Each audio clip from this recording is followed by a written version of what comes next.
성경만 들여다 본다고 해가지고 하나님의 뜻을 알게 되진 않아요. 사실 하나님이 말씀하시는 중요한 통로 중에 하나가 두런두런 인터뷰 우리 조샘 선교사님 두 번째 시간 함께 나누고자 합니다. 첫 번째 시간도 하나님의 선교에 대한 개념들, 뱀, 램에 대한 아주 좋은 이야기를 들어서 정리가 저도 잘 됐습니다. 좀 구체적인 이야기를 2부에서 좀 나누려고 하는데요. 구체적이라 하면 로잔 대회에 대한 얘기를 좀 해보고 싶어요. 어떤 분들한테 되게 낯설지만 어떤 분들한테는 작년에 굉장히 많이 들었던 개념이지만 선교사님을 초대해서 요 얘기는 좀 한번 정리하면 좋겠다 싶은 생각이 좀 들어서요. 일단 작년에 인천에서 로잔 대회가 열렸었는데요. 로잔 대회가 뭔가부터 좀 설명이 좀 부탁드려도 될까요? 네, 가능합니다. 개신교가 구교죠. 로마 교회로부터 분리돼서 나오기 시작한 게 16세기예요. 그리고 나서 사실은 100여 년 동안은 혼란기였거든요. 그 패스트 같은 게 퍼져서 사람들 많이 죽고 또 종교 전쟁이 계속 이어졌었거든요. 그러다가 17세기, 18세기에 들어서면서 본격적으로 그 복음이 영향력을 미치기 시작하면서 개신교가 북유럽을 중심으로 해서 퍼져나간 거예요. 그런데 개신교가 그 북유럽으로 퍼져나가면서 각 나라에 가서 각각 다른 성격의 종교가 된 거죠. 루터교, 장로교 이런 식으로 쭉 퍼져갔지만 다양한 개신교회가 연합으로 조직을 만든 적은 없었어요. 없다가 처음 그 개신교가 사실은 믿는 건 같은 거잖아요. 종파는 달라도 서로 본격적으로 만나기 시작한 게 19세기 중반에 영국 런던에서 처음 만나려고 했어요. 그게 이제 미국 교회랑 영국 교회가 만난 거죠. 그 이유는 왜 그랬냐 하면은 식민지에서 선교사들끼리 만나면서 우리가 이거 함께 협력할 필요가 있겠다라고 생각을 한 거죠. 근데 이제 처음 만나서는 잘 삐그덕대고 잘 안 됐고, 특별히 미국이 노예제도를 당시 하고 있었는데 영국은 노예제도를 중지시켰거든요. 이 문제가 첨예하게 부딪히면서 그러니까 영국과 미국으로 대표되는 개신교회들이 만나는 모임이 이제 깨졌어요. 그러다 다시 모인 게 언제였냐면 1910년도 에딘버러라고 하는 곳에서 세계 복음화를 위한 전체 모임이 이제 모인 거죠. 그게 이제 에딘버러 대회라고 하는 유명한 개신교가, 그러니까 이거는 참 중요한 건데요. 천주교는 그 처음부터 조직이 하나잖아요. 그리고 그 조직을 하나 되게 하는 건 구조가 하고 있거든요. 교황을 중심으로 한 그런 구조와 규칙으로 하나가 되고 그건 나름대로 귀해요. 그렇지만 개신교는 무엇을 위해서 처음에 모이려고 했냐면 하나님의 선교에 동참하기 위해서 모이기 시작한 거예요. 우리가 함께 어떻게 협력할 수 있을까? 1910년은 굉장히 중요한 회의고요. 그 이후로 개신교회가 너무 좋았기 때문에, 그 경험이 좋기 때문에 모이려고는 했는데 계속 모일 수가 없게 된 거죠. 1904년에 모였어요. 계속 모일 수 없게 됐던 이유는 왜 그랬냐면 1차 세계대전이 일어나고 2차 세계대전이 일어났어요. 그래서 모일 수가 없게 되다가 그 와중에 1904년에 에딘버러 대회의 정신을 이어받아서 모임이 형성되기 시작했던 게 이제 나중에 WCC가 된 IMC라고 하는 그런 모임이었어요. 그런 WCC와 IMC를 중심으로 한 모임들, 그 모임들이 2차 세계대전이 마무리되면서 그 사람들에게 굉장히 중요한 관심사 중에 하나는 뭐였었냐 하면 왜 우리가 전쟁을 했는가에 관한 그런 문제의식이었거든요. 그 왜 전쟁을 했냐 하면 전쟁했던 나라들이 전부 기독교 국가들이에요. 그 일본하고 터키 빼놓고는 전부 기독교 국가거든요. 서로 그걸 이제 소설로 한 게 톨키엔의 반지의 제왕인가요? 그게 그 얘기예요, 사실은. 그 1차 세계대전에 톨키엔이 참여하면서 독가스를 마시고 폐를 상하거든요. 그러면서 이제 왜 이 기독교인들끼리 서로 죽이려고 했는가? 2차 세계대전 끝난 다음에 IMC나 WCC의 중요한 과제였어요. 근데 그 이유는 왜 그랬냐면 식민자본주의 때문에 그런 거거든요. 그 자본주의에 대한 해석을 해야 되니까 공산주의 사상을 가져올 수밖에 없었죠. 근데 이제 거기에 대해서 보수적인 기독교인들은 불편함들이 있었던 거예요. 또 그럴만 했어요. 그거는. 왜냐하면 그런 와중에서 어떤 예수 그리스도의 중심성이나 성경의 권위를 흔들 만한 일들이 있었거든요. 그 안에서 있었기 때문에 그거에 대한 반동의 움직임들이 좀 필요했는데, 그 일을 제안했던 사람이 누구냐면 그 당시에 젊은 부흥사로 떠오르던 그 빌리 그레함이라고 하는 아주 잘생기고 그 당시에는 배너의 주연으로 초청받을 만한 그런 너무나 순수하고 그런 분이 세계적인 네트워크도 갖고 있을 뿐 아니라 떠오르는 미국과 함께 이제 그런 걸 제안을 한 거죠. 모임을 제안을 했는데 우리가 그 당시에 UN 본부가 있는 로잔, 그리고 WEA가 있는 로잔에서 모이자라고 얘기를 한 거예요. 사실 WEA랑 할 만도 한데 하여튼 다르게 살림을 차린 거예요, 일종의. 네. 근데 이것은 훨씬 더 WEA나 WCC는 단체 차원의 미팅이에요. 그러니까 이제 조직이 있는 거죠. 교단 아래 교단 대표들이 가는데 그 정치성을 배제하고 싶은 마음이 있었던 거죠.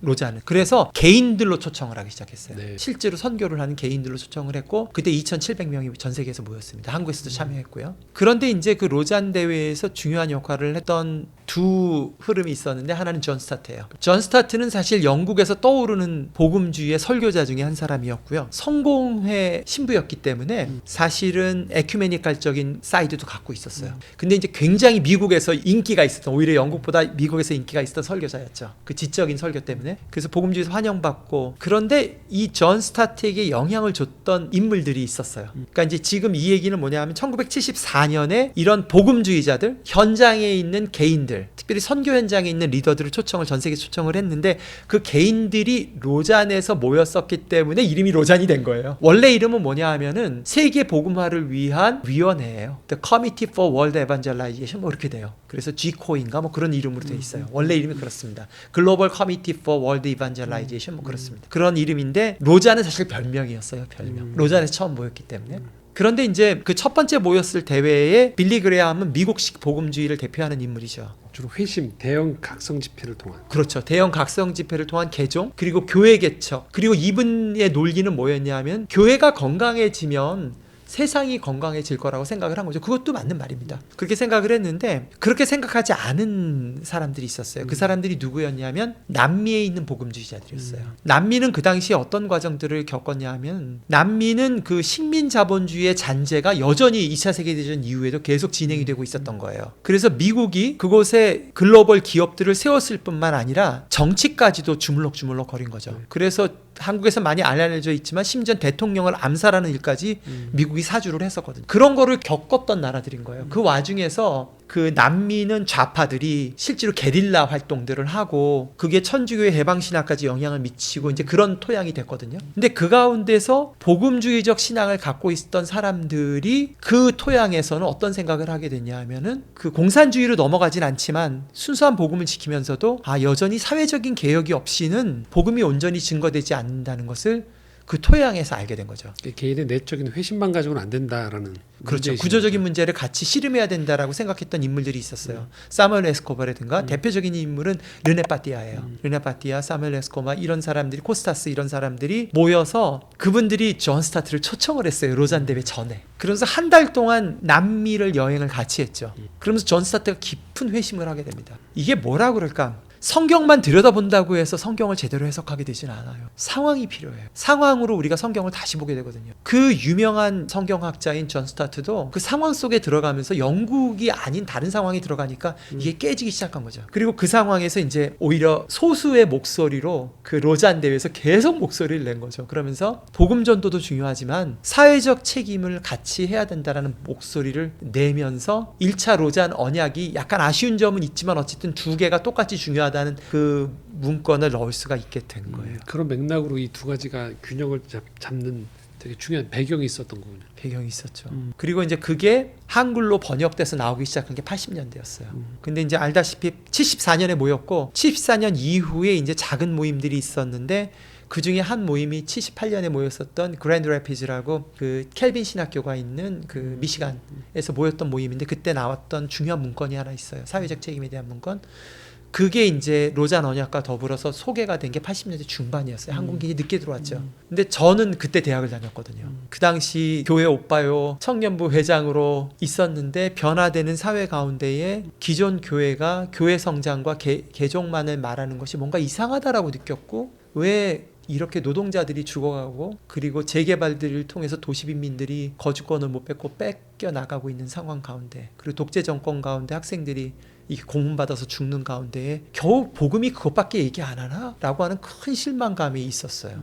그런데 그때 로잔을 처음 접한 거예요, 문건을. 그래서 깜짝 놀랐죠. 와, 나만 이렇게 생각하는 게 아니구나. 더군다나 세계적인 리더들이 이렇게 생각을 하는 사람들이 어딘가 먼 곳에 있구나. 그때는 한 번도 해외 나가는 사람이 반에 아무도 없을 때였거든요. 아무도 비행기 타본 애들이 없어요. 그러니까 로잔 얘기만 들어도 환상적으로 들리는 거죠. 그러면서 굉장한 애정이 생겨나고 그 문건들을 번역이 될 때마다 계속 읽었었죠. 로잔에 대한 백그라운드가 있고, 그 다음에 작년 저희가 지금 이 얘기의 발단 시작은 4차 로잔 로잔대회지만 사실은 4차 로잔대를 얘기하려면 빼놓을 수 없는 게 바로 3차에 케이프타운 서약을 빼놓을 수가 없잖아요. 저희가 로잔대회에서의 이 케이프타운 서약을 만나는 분들은, 읽어보신 분들은 선교사님이 했던 아까 그런 고백과 굉장한 놀라움들을 표현한 분들을 전 주변에서 많이 봤었거든요. 이 케이프타운 서약 좀 먼저 설명하고 제가 4차 얘기했으면 좋겠는데요. 1974년에 이런 여러 사람들이 모여가지고 로잔 언약을 만든 거예요. 네. 로잔 언약은 여전히 참 좋습니다. 다시 읽어봐도 굉장히 좋고 또 문제점들도 있어요. 시대의 한계라는 게 있으니까. 그렇지만 그 당시 배경을 생각하면 참 좋은 문건입니다. 그러나 정확히 그 문건이 다수가 지지했던 문건은 아니에요. 거의 존 스타트가 사보타지를 해가지고 밀어 넣은 거예요. 남미랑. 이게 어떻게 돼 있냐면 전체가 모이는 대회가 있고요. 작은 모임들이 계속 이어져요. 근데 75년에 멕시코 시티에서 그 리더들이 다시 모였거든요. 그때의 빌리 그레함이 뭐라고 얘기를 하냐면 우리가 로잔 언약에서 사회적 책임을 다 한다고 얘기는 했으나 이제는 그걸 좀 빼자. 빌리 그레함도 나쁜기 때문에 그런 게 아니에요. 누구나 다 자기 상황 속에서 얘기할 수밖에 없거든요. 그분은 어떻게 생각했냐면 우리가 어떻게 다 해. 우리는 교회만 건강하게 하는 것만 하자. 그럼 나머진 될 거야 라고 얘기를 했을 때 첫날 기조 연설 때 그 얘기를 했을 때에 존 스타트가 밤새도록 반박 글을 쓰고 뭐라고 얘기를 했냐면 사회적 책임을 함께 다루지 않으면 난 로잔에서 빠지겠어 라고 밀어붙인 거예요. 그거를 이제 받아들인 거죠. 그 무슨 얘기를 하려고 하냐면 그 당시 복음주의자들은 어떤 성격을 갖고 있냐면 아까 말했던 WCC가 모두 다 자유주의자는 아닙니다. 이렇게 어떤 연합 모임이 있을 때 이렇게 한 가지 단어로 규정지어서 퉁쳐버릴 수 없어요. 그건 천주교도 마찬가지입니다. 그 안에 큰 단체일수록 굉장히 다양성이 한 덩어리 안에 들어가 있거든요. 이게 간단하지 않아요. 그러나 이제 그 당시는 그런 분위기가 아니에요. 로잔이나 WEA를 구성하던 사람들은 이 자유주의자들, 특별히 예수 그리스도의 중심성을 부인하고 성경을 하찮게 여기는, 진짜 하찮게 여긴다는 말이 맞아요. 그런 사람들이 꽤 많았어요. 그런 성경을 깔보고 이런 사람들에 대한 분노가 있었거든요. 그 사람들이 로잔에 많았어요. 다수다 보니까 사회적인 개혁에 대해서 얘기하면 그거 쟤네들 아니야? 공산주의자 아니야? WCC 아니야? 라고 하는 반감 있는 사람이 사실 로잔의 다수를 차지한다라고 보시면 돼요. 그 상황에서 이제 남미 신학자들과 존 스타트가 외롭게 이제 부딪히면서 그 안에 함께 있는 거죠. 이것이 사실 건강한 거거든요, 다양성이. 그런데 이제 그렇게 작은 모임이 이어지다가 1989년도에 마닐라에서 이제 15년 뒤에 모임이 열리게 돼요. 그게 로잔 2차 대회입니다. 2차 대회인데 1989년은 어떤 분위기냐면 아까도 말했듯이 89년 90년대가 언제예요? 공산주의가 무너져 내리던 때잖아요. 여러분들 그때를 제 나이 또래 계신 분은 좀 기억을 해보세요. 그때 느낌이 어떤 느낌인가? 그 밀레니움이 10년 남았을 때의 느낌. 공산권은 무너지고 선교사는 들어가요. 그러면 이제 어떤 생각이 우리는 시계적으로 탁탁탁 흘리게 됐냐 하면 지금은 느낌이 없는데 10년 지나면 예수님 오겠다. 끝났다. 게임 끝났다. 이제 공산주의 우리가 그렇게 얘기했던 주계장막, 철회장막 다 무너지고 선교사 다 들어가고 그리고 또 세대주의자들은 6,000년설을 믿잖아요. 6,000년 딱 되잖아. 2,000년이면 구약 4,000년, 네. 신약 2,000년 그 카운트에 의하면 그러니까 이제 다들 기대가 이제 그 1989년 마닐라에 모였을 때는 게임 끝내자 쪽으로 이제 간 거예요. 그래가지고는 이제 이 보수적인 사람들이 확 힘을 갖기 시작한 거예요. 그래서 89년에는 아주 명시적으로 사회적 책임과 복음전도가 있지만 복음전도가 절대적으로 우선해라는 걸 더 명문화해 버렸어요. 더 명문화하고 그리고 문건 자체가 사회적 책임에 대한 게 굉장히 약화되고 타문화권 그때 나온 얘기가 이제 10-40창 얘기가 그때 나온 거예요. 10-40창이라고 하는 위도 10-40창의 미전도 종족이 몰려 있는데 글로 다 나갑시다. 그래서 게임 끝냅시다. 이제 그런 얘기를 하는 거죠. 지금 미전도 종족 한 15,000개 남았는데 게임 끝냅시다. 뭐 이런 얘기가 막 나오고 밀어붙이는 게 갔죠. 가다가 2000년 됐는데 예수님 안 오셨잖아요. 그리고 우리가 생각했던 공산주의가 무너지면 또 다른 악이 없을 줄 알았는데 그 다음부터 우리가 등장하던 게 있잖아요. 2000년 후반부에 들어오면서 사실은 공산주의가 죽었던 공산주의가 부활했던 이유를 한번 생각해 보세요. 공산주의 사상은 19세기에 나온 겁니다. 근데 20세기에 공산주의가 등장을 하면서 소련의 소비에트를 만들고 그랬던 배경이 뭐예요? 식민자본주의 때문에 그런 거예요. 사실은 1, 2차 세계대전의 주범은 자본주의입니다. 과도해진 자본주의. 국가자본주의거든요. 그것 때문에 죽었던 공산주의가 살아난 거예요. 그 과도함 가운데. 그러니까 공산주의가 죽으니까 지금 어떤 일이 발생해요? 자본주의가 이제 신자본주의로 넘어가면서 이상한 현상들이 더 양극화가 진행되고 이제는 국가자본주의로 좀 넘어가고 있죠. 트럼프 이후로 넘어가면서 이제 국가적인 힘을 이용해서 삥 뜯는 자본주의가 되기 시작하는 거예요. 군사주의랑 합쳐져가지고 이제 그런 것들이 쫙 등장하기 시작하니까 이제 그런 와중에서 2010년에 케이프타운 선언에서 모인 거예요. 네. 이제 그 사이에 어떤 변화가 있었냐면 굉장히 중요한 변화가 있는데 사실은 이제 로잔이 그 힘을 잃어가고 있었어요. 그 권위를. 1989년도 마닐라 선언 이후로 로잔이 권위를 잃었다기보다는 89년에 로잔 대회 전후로 해서 그 밀레니움 때 예수님 오신다는 기대 때문에 온갖 종류의 선교 대회들이 다 생기기 시작한 거예요. 그때 선교 한국도 생긴 거고 앵코이도 생긴 거고 KWMA도 생긴 거고 이 모든 선교 대회들이 그때 다 쏟아져 나온 거예요. 예수님 오시는 거 빨리 맞이하려고. 땅끝에서 예수님 맞이하려고 이제 다 대회들이 생기니까 이제는 그 복음주의자들이 선교를 생각할 때 로잔 대회만 있는 게 아니에요. 온 동네가 다 있는 거예요. 더콜. 그래서 로잔이 약화되기 시작했는데 그것을 살린 사람이 누구냐면 로잔의 사무총장인 덕 버셀이라고 하는 미국 이제 목사죠. 그분이 사무총장을 맞이하면서 로잔 문건을 옥스포드에서 이제 읽기 시작하면서 이제 어떤 생각을 하기 시작했냐면 로잔이 원래 어디서 시작한 운동이에요? 조직이 아니라 현장에 있는 개인들이 시작한 거잖아요. 그래서 2004년에 어떤 일을 하냐 하면 다양한 현장에 있는 개인들을 태국 파타야로 초청을 합니다. 그래서 수많은 이슈 그룹들을 20개가 넘는 이슈 그룹들을 만들어요. 비즈니스 애즈 미션, 창조세계 돌봄, 평화, 어린이, 교육, 경제, 텐트메이커 수많은 걸 만들어요. 미디어 이런 것들을 만들어서 그러면서 그때 이후로 조직화되던 로잔 운동이 많은 소그룹 운동이 다시 살아나기 시작해요. 저도 이제 사실은 로잔을 접한 게 그 소그룹의 비즈니스 애즈 미션 분과에 지금도 한국 대표로 들어가 있어요. 제가 아까도 말했듯이 성경만 들여다 본다고 해가지고 하나님의 뜻을 알게 되진 않아요. 사실은 하나님이 말씀하시는 중요한 통로 중에 하나가 상황이에요. 생각해 보세요. 예수님이 왔을 때 그 바리새인들이요 대부분 다 성경을 다 외웠던 사람들이에요. 다 외웠다니까요 성경을요. 근데 그 사람이 예수님 말 못 알아듣거든요. 반대하잖아요 오히려. 바울도 마찬가지예요. 바울이 이방인들에게 할례 필요 없고 절기 필요 없다는 건 이게 갈라디아서에서 얘기할 때 초기 크리스찬들이 반대를 했거든요. 근데 바울이 새로운 그 관점을 가질 수 있었던 이유는 뭐예요? 이방인들의 교회, 이방인들하고 함께 사니까. 마찬가지로 현장 속에 있는 개인, 특별히 복음의 영향력이 결핍된 가난하고 억눌리고 아픈 사람들과 함께 있는 이 경험들은 굉장히 소중해요. 성경 자체를 다시 보게 해주거든요. 그 개인들로 모이는 모임으로 일종의 로잔을 이노베이션 한 거예요. 덕버셀이. 그러면서 덕버셀이 굉장히 잘했어요.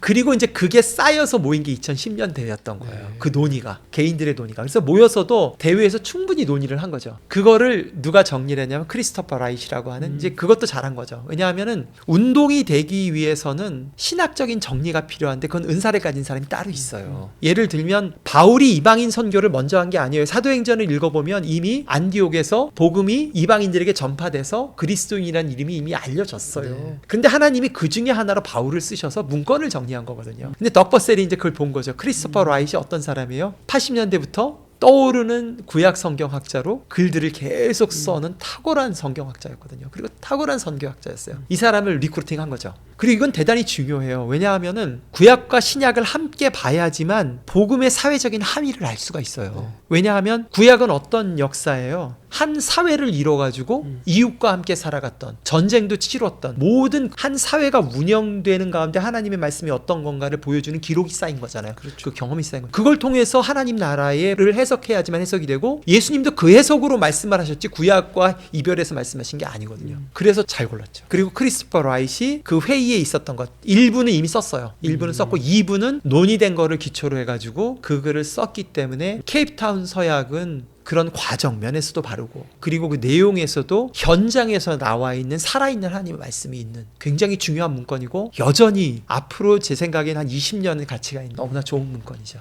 그러니까 그런 사전 작업의 문법을 모임에서 정말 다양한 영역에 대한 논의가 무르익은 것들에 대한 어떻게 보면 그 정리된 문건이네요. 그렇죠. 그렇게 봐야 돼요. 그러니까 몇 사람의 신학자들이 모여서 토의하면서 문건을 만듭시다가 아닌 굉장히 중요한 시대적인 로잔은 점으로 가고 있었지만 세대주의 종말론에 대한 한계도 인식했고 그다음에 우리는 어디로 가야 되는가 얘기할 때 사회는 굉장히 많은 자본주의 이후에 어떤 황폐화된 모습도 있고 여러 가지 것들의 문제는 있는데 과연 성경은 그럼 무슨 얘기를 해줄 수 있는가에 대한 굉장히 큰 그림을 제시해 줄 수 있는 서약이 케이프타운 서약인 거죠. 그렇죠. 상황에서 나온 말씀을 신구약 성경을 통해서 해석하는 작업을 크리스토퍼 라이시 했는데 사실 본인이 그런 얘기를 해요. 그 경험이 너무나 성령님이 이끄시는 경험이었다는 거. 처음엔 부담스러워서 안 하려고 했대요. 그리고 이제 로자는 끝이 저무나 보다 이렇게 생각을 했었대요. 그런데 이제 성령의 인도하심으로 그 역할을 맡았고 그 역할을 하는 가운데 굉장히 좋은 문건이 나온 거죠. 그러면 그렇게 작성된 케이프타운 서약의 여파가 개신교, 복음주의를 기반으로 한 개신교의 선교에 어떤 영향들을 줬나요? 실제로? 글쎄 전체에게 어떤 영향을 줬는가. 물론 영향을 줬어요. 특별히 이런 현장 선교사들 가운데 이런 문제를 씨름하는 사람들한테는. 네. 그러나 대부분의 선교사들은, 특별히 한국 선교사들이나 한국 교회는 개교회주의가 강해. 그리고 교단, 조금 더 나가서 교단 신학 정도, 그 이상을 벗어나지를 못하고 두려워해요. 그 두려움이 있어요. 그래서 사실은 케이프타운 선언을 제대로 읽어보거나 확장이 작년에는 다행히 서울에서 여니까 그래도 이 문건이 확장되기 시작했지만 그 전까지는 로잔 언약 74년 것도 대부분 사람들 모르고 왜 로잔데 왜 스위스에서 해야지 왜 한국에서 하냐 소리가 지금도 얘기가 나올 정도로 너무 몰라요. WCC에서도 몰라요. 그러니까 뭐냐 하면 사도신경에 나오는 우리가 공교회를 믿사오며 라고 나올 때 그 공교회라는 말이 헬라어로는 뭐냐 하면은 카톨리케인 에클레시아, 그래서 보편적인 교회로도 해석되지만 전체 카타홀로스, 전체로부터 나오는 교회거든요. 전체 교회를 말하거든요. 여기 사실은 그 보편교회라는 게 공교회라는 뜻이요. 사도신경으로는 얘기를 하지만 실제로 한국 교인들이나 목회자들이 세계 교회와 연결돼서 거기서 나오는 유산을 누리는 전통은 한국 교회는 불행히도 대단히 약합니다. 그렇죠. 공교회성이 굉장히 약해요. 매주 저희가 사도신경을 고백하면서도 네. 그러면서 이 공교회를 믿사오며에 대한 의미가 뭔지를 잘 모르죠. 공교회가 지역교회가 공교회라고 생각해요. 그거는 그 뜻이 아닙니다. 거기서 성도의 교제를 믿사오며가 지역교회입니다, 사실. 근데 반대 잘 모르죠. 그게 무슨 뜻인지. 그렇게 해서 저희 케이프타운이라는 그 보석 같은 그게 있었고, 그리고 사실은 그래서 이 로잔 운동의 중요성, 케이프타운의 중요성 알았던 분들은 사실은 2024년에 인천 서울에 이 로잔 대회에 대한 기대가 사실 컸죠. 그것도 한국에서 열리기도 하거니와. 엄청 컸죠. 왜냐하면 저는 이제 선교 해외에서 25년을 살다가 2016년에 이제 인터서브 대표 맡으면서 한국에 들어왔거든요. 근데 저는 80년대 로잔 언약을 읽었던 사람이잖아요. 그리고 로잔에 관련된 분과에 있으면서 로잔에 대한 사랑이 있었거든요. 왜냐하면 실제로 이슈 그룹에 들어가서 만나는 친구들 너무너무 괜찮아요. 그리고 아까 공교회성을 얘기를 했는데 나랑 교단이 다르고 문화도 다르고 언어도 다른 친구들이 똑같은 예수 그리스도를 고백하고 그 감격이 대단해요. 같이 모였을 때. 그리고 한국에서 자란 나의 강점도 있지만 나의 약점도 있거든요. 그게 이렇게 서로 상쇄되면서 배울 점들이 참 많거든요. 네. 그 경험을 했던 터라 그런 게 근데 이제 저는 25년 살다가 한국 사람은 아닌 거죠. 한국에 들어왔는데 로잔 얘기를 했더니 아무도 모르는 거예요. 뭐지? 80년대 이미 문건들 나왔는데 50년 동안 무슨 일이 생긴 거지? 40년, 30년 동안에 무슨 일이 생겼지 보니까 한국 교회에서는 전혀 더 교단성은 더 강화가 된 거예요. 그리고 공교회성은 약화된 거죠. 그런 아쉬움이 있었는데 그런 와중에서 한국교회의 선교는 굉장히 선교사 중심적이고 교회 개척만을 하려고 하고 세대주의성이 굉장히 강해요. 한국 선교는 예수님의 재림을 우리가 앞당길 수 있다는 그런 믿음이 강합니다. 잘못된 신학입니다. 그런데 이제 그런 게 강하기 때문에 이걸 어떻게 좀 할 수 있을까? 어떻게 모든 사람들이 자기가 하나님께 부름받은 사람인 걸 깨울 수 있을까? 어떻게 각 사회 영역에서 복음을 살아내는 크리스찬들을 보고 싶다는 마음이 강했는데 로잔이 온다니까 잘 됐다. 네. 그것도 대형 교회가 호스팅한다니까 싫어하는 사람들이 저는 잘 됐다고 생각했어요. 왜냐하면 그 개인 영혼 구원의 복음 그리고 개인적으로 소비되는 복음의 주범이 개형 교회들이거든요.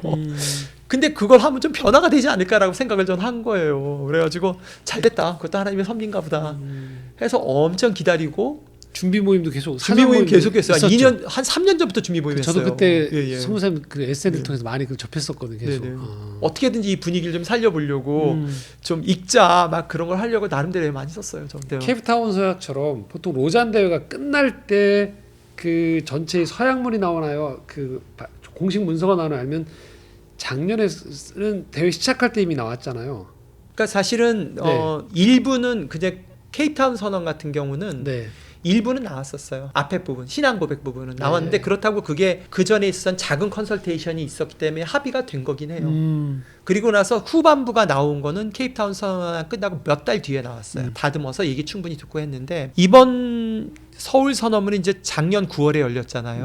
9월에 열렸을 때 너무나 이제 참 사랑하는 마음으로 갔지만 그 전에 어떤 염려가 되는 징조들은 계속 있었어요. 솔직히 말해서 이상하게 간다 느낌은 있었는데, 그러나 어쨌든 사랑하는 마음으로 갔죠. 청년 때 만났던 내 첫사랑이니까 갔는데 첫날 전체 문건이 발표가 된 거예요. 맞아요. 근데 그 문건을 물론 그럴 수도 있다고 난 생각을 했어요. 그래도 나는 게 초본이 나와서 다듬어질 거라고 봤고, 왜냐하면 초본이 있어야지 의논할 게 있으니까. 그래서 아마 대회 중에 이걸 의논하려나 보다 생각을 했고, 그 전에 이제 전 세계의 신학자들이 모여서 팀을 짰거든요. 로잔 신학 그룹이 짜서 그 친구들이 이제 이 문건을 다듬었다라고 얘기를 하니까 정당성이 없는 건 아니었어요. 그러나 이제 대회에 있었던 개회식이 있고 그날 밤에 딱 보냈거든요. 마이크 듀토이트라고 하는 커뮤니케이션 담당하는 친구가 보냈는데 이제 읽었죠. 그날 밤에 어떤 내용인가 염려되는 게 또 있어가지고 쭉 읽어보는데 이상한 거예요. 그때 선생님 표현으로는 케이프타운보다 왜 더 후퇴했느냐 그런 뉘앙스의 글들이 좀 있었던 것 같은데. 그렇죠. 전체, 그러니까 두 가지 문건이 나왔어요. 두 가지 그 문건이 나왔는데, 하나는 세계 복음화 현황 보고서라는 게 있어요. 그거는 세 달 전인가 4달 전에 나왔어요. 그거는 이제 통계 자료를 조사를 해서 노자이 늘 하는 일이에요. 뭐냐하면 이제 미국에 있는 그 버스턴에 있는 연구소랑 같이 해가지고 하는 건데, 세계 기독교인들이 어디에 분포하고 이제 팩트들을 통계적으로 조사하고 또 중요한 어떤 그 주제별로 신학자들의 글을 모아놓는데 굉장히 괜찮은 글이에요. 네. 그래서 그 문건은 이미 나왔고요. 그 문건은 계속 활용되길 좀 바라는 마음이고요. 그리고 이제 그거의 신학적 기반이 되는 문건이 서울선언이었어요. 그게 이제 로잔 대회 첫날 밤에 발표가 된 거죠. 그래서 읽는데 뭔가가 이상한 거예요. 그래가지고 자고 그 다음날 아침에 이제 대회 가기 전에 아침에 조깅을 하는데, 내용이 이제 조깅하면 머리가 좋아지는 거 아시죠? 네. 달리기 하는데 생각이 명료해지는 거예요. 그러면서 이 친구들이 이런 얘기를 하고 싶어 하는구나 하는 게 쭉 정리가 되면서 우라가 그냥 확 제 안에 치미는 거예요. 그래가지고 이제 이 친구들이 뭘 하려고 이러나라고 화가 치밀어서 이제 친구인 이제 김종호한테 전화를 했죠. 달리기 하다. 종호쌤, 우리 1차 스위스 대회에서 남미 신학자들이 한 것처럼 우리도 피켓팅 하자, 사보타지 하자 얘기를 했더니 김종호 선생님이 왜 이렇게 과격하게 하려고 해? 그러면서 굉장히 감정인데, 그러지 말고 대화를 하자라고 얘기를 하더라고요.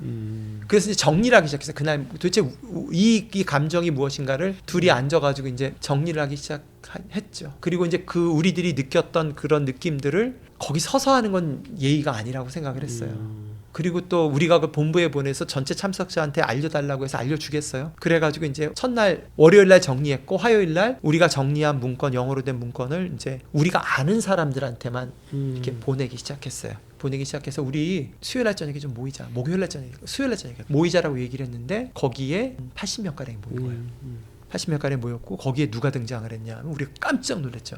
크리스토퍼 라이시 온 거. 그 사람도 불편했던 거예요. 근데 이상한 건 원래 그 신학 그룹에서 그 문건을 크리스토퍼 라이시 인준한 거라고 얘기했거든요. 근데 크리스토퍼 라이시 등장을 해서 또 깜짝 놀란 건 뭐냐면, 신학 그룹에 있었던 어떤 친구가 우리한테 연락을 한 거예요. 자기들 신학 그룹으로 있지만 처음 한 번 회의하고서 이 문건을 보는 건 오늘 처음이다라는 얘기를 연락이 온 거예요. 그러니까 그 과정에서 뭔가 이상한 일이 생긴 거예요. 계속해서. 그게 또 다른 사람한테 또 연락이 왔어요. 그러면서 이제 우리가 그때에 수요일 날 모여서 이제 1시간 동안 회의를 하는데, 회의를 해서 이제 왜냐하면 시간이 따로 정해진 게 아니니까 식당에 옆에 있는 조그만 방에 모여서 회의를 하고, 70명이 모여서 회의를 하고, 그 자리에서 즉석으로 수정하는 작업들을 이제 한 거죠. 그 다음에 목요일 날 아는 사람들한테 서명 받자 했는데, 이게 전체한테 알려지지도 않았는데 300명이 사인을 한 거예요. 거기에 좀. 만약에 전체한테 했으면 몇 명이 사인을 했을까요?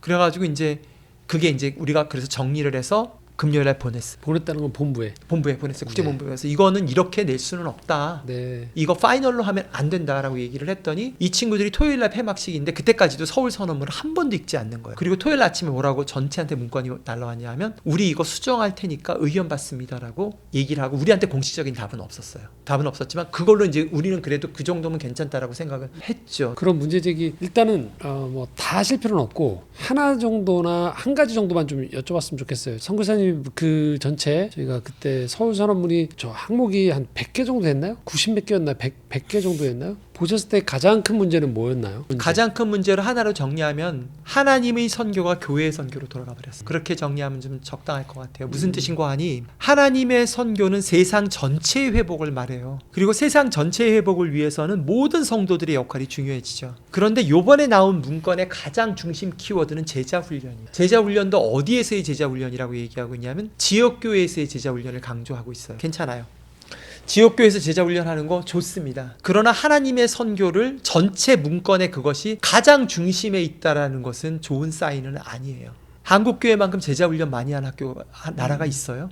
1단계부터 시작해서 9단계까지 아마 평생 그것만 해도 될 겁니다. 그런데 우리가 지금 보고 있는 현상이 사회 각 영역에서 하나님의 선교에 참여하면서 하나님 나라를 삶으로 증거하는 크리스찬들을 보나요? 아니에요. 헌신된 크리스찬은 교회 안에만 있어요. 거기서 계속 제자 훈련 선생님만 되고 있습니다. 근데 그 문건은 그 얘기하고 있어요. 그리고 또 하나 교회 선교라는 건 무슨 뜻이냐 하면 교회가 나를 염려하고 있어요. 세상을 염려하는 게 아니라. 십자군 전쟁이 왜 일어났어요? 이슬람에 의해서 교회가 위협받는다고 생각하니까 십자군 조직했거든요. 그 결과가 어떻게 됐어요? 처참했죠. 종교개혁이 일어나는 배경이 그게 깔리게 된 거거든요. 마찬가지로 기득권 교회의 어떤 스테이트먼트예요. 서울선언. 케이프타운 선언이랑 그런 면에서는 굉장히 다르죠. 그 톤이 저를 굉장히 염려시키는 그런 아쉬움이 있죠. 하지만 또 로잔 하나님께서 때가 되면 회복시킬 거라고 생각합니다. 저는 염려가 되기 시작해요. 뭔가 이상해지고 있어요. 마치 2차 대회에서 다시 3차 대회 같은 것처럼 또 다른 어떤 하나님께서 계속 로잔을 사용하고자 하신다라면 어떤 기대와 변화를 좀 기대하시는 게 지금 선교사님의 이제 스탠스라고 보면 되겠죠, 저희가. 그렇죠. 저는 회복될 가능성이 있다고 봐요. 왜냐하면 그 이슈 그룹에 있는 친구들 중에 정말 좋은 사람들 많아요. 네. 그 대회 전에 있었던 우리가 조직했던 평화 컨퍼런스 네. 왔던 사람들 너무 좋았고 끝나고 있었던 창조 세계 돌봄 컨퍼런스 네. 너무 좋았어요. 네. 저희 이 서사의 풍경에서도 그 책 소개할 정도로 저 아주 인상 깊었었기 때문에 아주 좋은 그룹이라는 걸 저희가 알고 있으니까 좀 심각하지만 그래도 한 번 정도 저희가 무조건 상처만 할 문제가 아니고 좀 우리 안에 있는 실제 모습을 좀 돌아보고 고민해야 되니까 이런 얘기들을 좀 저희가 좀 질문을 던졌던 거고요. 예, 선교사님 어쨌든 저희가 이제 마지막 아쉽지만 좀 질문을 드려야 될 것 같은데요. 저희가 지금 살아가는 사회가 여하튼 다원화된 사회고 이게 SNS와 유튜브 세계로 넘어가면서 모든 것 다 연결돼 있고 가릴 수 없는 시대가 됐잖아요. 이게 섹터화될 수 없고 그런 시대 속에서 우리가 살고 있고 또 기존 기독교에 대한 실망들 선교사님 계속 지적하셨던 교회 중심주의로 가는 교회는 중요하지만 어떤 부정적인 효과들이 좀 나타나고 있다고 보거든요. 그래서 어떤 면에서는 기독교의 교세라든지 어떤 여러 가지 면에서의 좀 쇠퇴기 같은 정체기를 넘어서 쇠퇴기로 가고 있지 않은가라는 생각들이 좀 들고 있는 입장인데요. 그렇게 그 입장에서 보셨을 때 선교사님 과연 크리스찬들이 이런 시대 속에서 어떤 태도를 취하면 좋을까? 교회의 쇠퇴 문제가 한국 교회에서 이제 중요한 그 이슈가 되고 있는 거잖아요. 한국에서는 지표로 한국에서. 나타나고 있으니까. 네, 지표로 나타나고 있는데 세계 기독교인들의 퍼센티지랑 변화에 대해서는 계속 통계 자료들이 나와요. 그런데 실질은 변화가 없고 계속 늘어났던 거 알고 계시나요? 크리스찬들이 그러니까 어느 수준까지 늘어났어요. 그러니까 1900년대까지 한 30 몇 프로까지 늘어난 다음에 전 세계적으로는 그대로예요. 다만 그 구성이 바뀌고 있어요. 서구 쪽은 줄어들고 아프리카가 가장 많이 늘어났고 그 다음에 아시아가 이제 그 다음인 거죠. 즉 뭐냐 하면 하나님께서 전체 세계로 볼 때 기독교인의 숫자가 주는가 안 주는가는 큰 차이는 없다는 거예요. 1900년대 이후로. 큰 차이는 없고 다만 이제 주역이 바뀌는 거죠. 그래서 그런 면에서 과연 양적으로 늘은가 주는가를 말하는 게 무슨 의미가 있을까라는 생각을 하나 하게 되고요. 질적인 측면으로 보자면 지금 한국 개신교인들의 3분의 1가량이 미소속 성도 또는 가나안 성도라고 그러잖아요. 그 가운데에 전부 다는 아닐지라도 일정 정도는 기존의 자기중심적인 지역교회의 모습에 대해서 문제의식을 나간 사람들도 상당히 있다라고 생각해요. 그게 꼭 나쁜 일일까? 그 사람들이 나가 있는 게? 라는 생각을 좀 해보고요. 왜냐하면 그거는 기존 것에 새로운 것을 시도해보겠다라고 하는 사람들의 어떤 그런 기반이 될 수가 있거든요. 그리고 저 개인적으로는 글쎄 하나님의 선교를 믿어서 그런지 아니면 긍정적인 거 솔직히 많이 봐요. 하나는 이제 지금 성현 목사님이 하시는 이런 공공신학의 장들 이런 얘기를 하는 사람들이 굉장히 늘어난 거 아세요? 뭐냐 하면은 전 세계적으로도 그런데요. 이번 로잔 대회에서 긍정적인 거 하나 얘기해 줘야겠다. 로잔 대회 열렸을 때에 로잔 대회가 이제 5,000명이 모였잖아요. 그걸 25개 분과로 나눴어요. 네. 그래서 대회 전에 사인업하라고 했거든요. 어느 분과에 들어갈지. 근데 그 5,000명이 25개 분과면 25개마다 각 분과에 한 20명씩 들어가면 게임 끝나는 거 아니에요. 그런데 이상한 일이 발생했어요. 한 분과에만 2,500명이 사인했습니다. 그래서 자리가 없어가지고 1,400명으로 끊었어요. 대강당으로 끊고. 그게 어느 분과인가요? 그게 마켓플레이스, 시장, 일터사역. 그 얘기는 뭐냐 하면 전 세계 크리스찬 리더들 가운데 어떤 합의가 있냐 하면 공공의 장에서의 신앙을 알고 싶다는 거예요. 이 사람들도. 서울선언문하고는 반대예요. 그 실제로 일어났던 일은.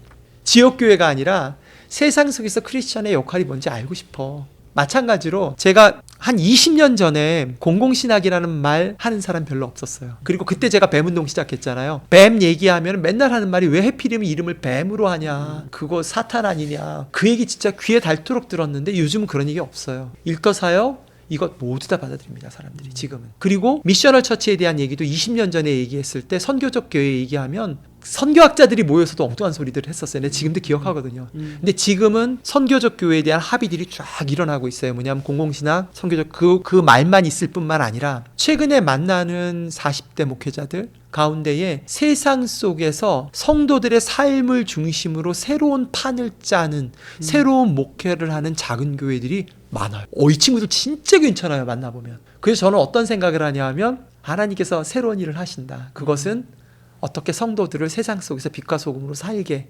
돕는, 교회를 지키려는 교회가 아니라, 교회 자체를 성장시키려는 교회가 아니라 네.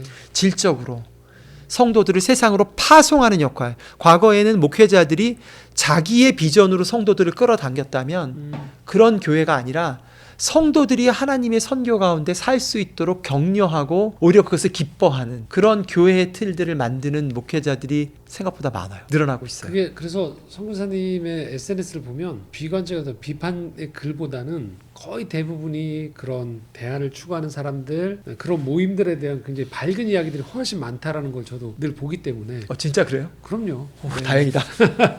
그런 마음이 성교사님한테 그게 있는 거고 실제 그렇게 살아가려고 노력하시는 것들이 배어 나오는 거죠. 그러려고 노력해요. 왜냐하면 복음은 기쁨과 소망에 관한 것이지 네. 공격하는 것은 아니고 네. 물론 그런 부분도 필요할 때도 있지만 네. 그렇지 않으려고 노력해요. 제가 그런 사람 되고 싶지 않아요. 네.